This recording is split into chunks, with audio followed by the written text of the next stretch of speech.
Hello, everybody. I have two. I've always had two very weird, to me, I guess, two very weird loves that really are, in many, many, many, many ways, stark opposites from one another. And that's obviously art. For me, art is drawing and painting. Art obviously is many things to many different people, many different things to many different people. But art for me has been drawing and painting. And then I have a love for cars, or really anything with a motor, or an engine, I should say, not a motor, but an engine. There is a difference. But I'm by no means, I wouldn't even consider myself a mechanic. And there's a reason why. I do know basic stuff. I mean, I know how to pull a motor out and take it apart and put it back together and stuff. I mean, sure, but that's really not necessarily being a mechanic. And that's how far mechanics really, the art of mechanics or the science of mechanics, I don't know really what group that falls in.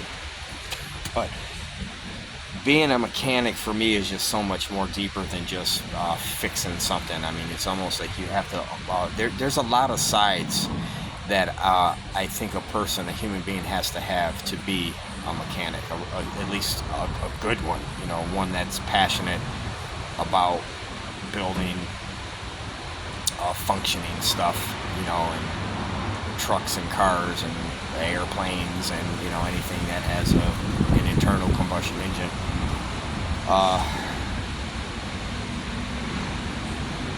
And really, I think that's what anybody who loves cars or loves the automobile like I do. I mean, I was raised around it, but anybody who loves it, I think deep down there's an underlining deeper reason why the average man loves cars. And especially a mechanic who loves cars and knows how to build and fix cars. Because there's two different kinds of guys. There's guys who love football and play football. So there's guys who love cars, but then there's guys who love cars and also, know everything about them and can fix them and build them and do really cool stuff to them. And I know a couple of guys like that who are really good like that, and especially when I was growing up, like my father, for example, he was one of those guys who could, with the tools, he could build a car in his driveway if he had enough time. But and I've known other guys like that too, and they're fascinating, and every one of those guys were marvelous human beings, and I saw a pattern with mechanics, and why they all share the same kind of wonderful qualities. And those wonderful qualities to me, I'm going to talk about in a second, but I'm just saying, where we're going as human beings, it may not seem like a big deal to own an electric car. But what's the big deal, right? What's the big deal about owning an electric car? I mean, get with it, right? It's really not it at all, man, about getting with it. It's about what a mechanical car is and what a electric car is and where they both lead to.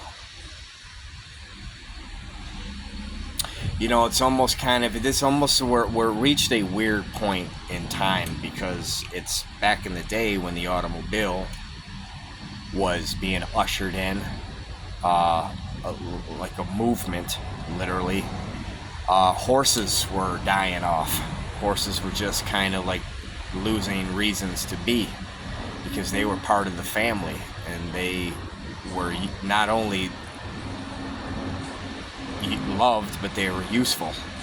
And then the automobiles turned into trucks with carriages and flatbeds, and then we can pull things with and then boom, the horse, it's done. The horse was gone. Not that I'm saying that it went extinct, but I mean, you get what I'm saying. I mean, the horse never meant anything to us.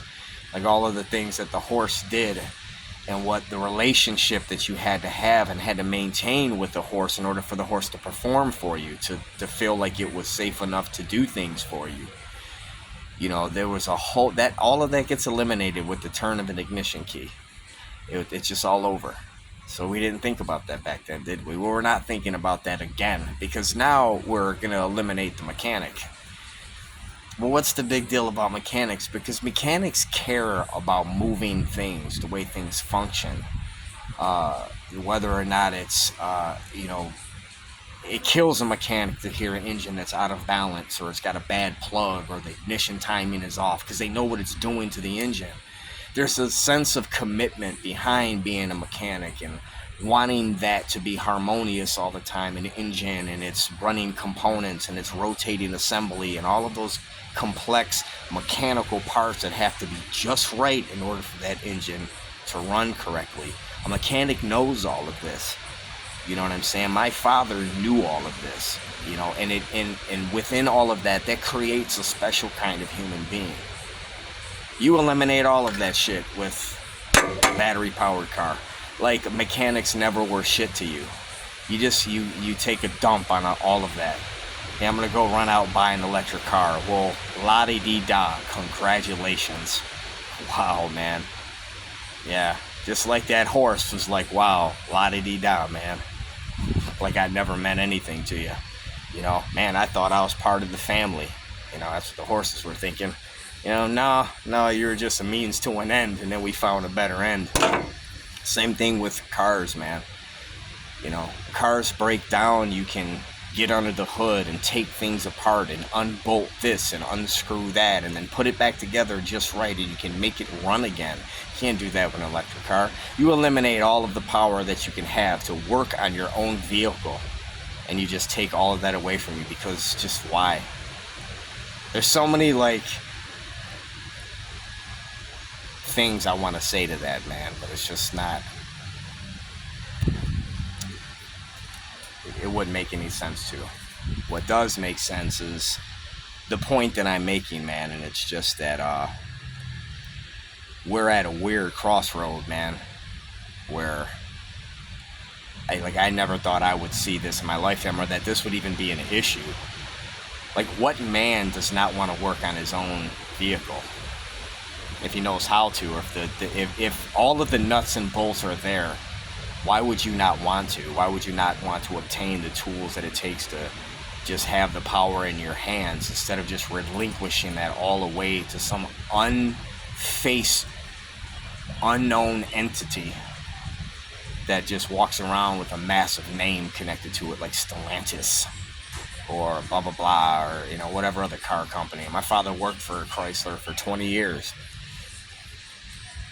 They've never cared about us. My father won awards for his production for Chrysler at the Mound Road agent plant in Detroit.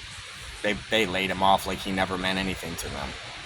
The same thing with the other tens of thousands that they laid off that particular year. These corporations, really, they only go where the money is. They don't really care about people. I mean, if they could have every single car in this good earth all electric and have a massive shut-off button, they would. Well, why would we do that? Why on earth would we do that when we have a beautiful mechanical car in our backyard that's just aching to be discovered and worked on? Even if it malfunctions, you still have power to fix it. So I don't know why I thought about that today. Maybe because I'm seeing these two beautiful vehicles behind me that are broke down, and they need a mechanic to fix them, and they can be fixed. But here we are, man, wondering whether or not we want, Wi-Fi powered water coming to our house and electricity, and whether or not we want to bundle all of our power sources to one entity. What are we doing? Yeah, man. Love you guys. Subscribe, hit the like button, share if you'd like. But yeah, mechanics, man, they're different types of human beings. And, they've meant something for the past 120 plus years. Have a good day, man.